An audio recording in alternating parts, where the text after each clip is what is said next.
how to switch to business account on Instagram.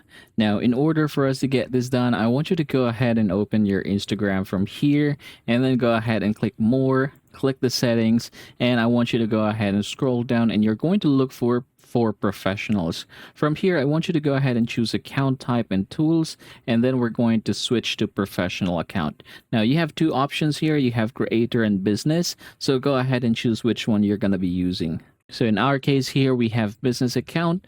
Click next, and then you can just go ahead and basically start answering here all the information requirements. So for example, we have category. Let's just go ahead and choose art. Click done. And then if you want to have a contact information, you can definitely go ahead and put something here. So I'm just going to go ahead and click don't use my contact and then click done. And there you go. So as you can see, I am now a business. So as we have here business tools, and yeah, that is how you are going to get this done, everybody. I hope this video helps you out.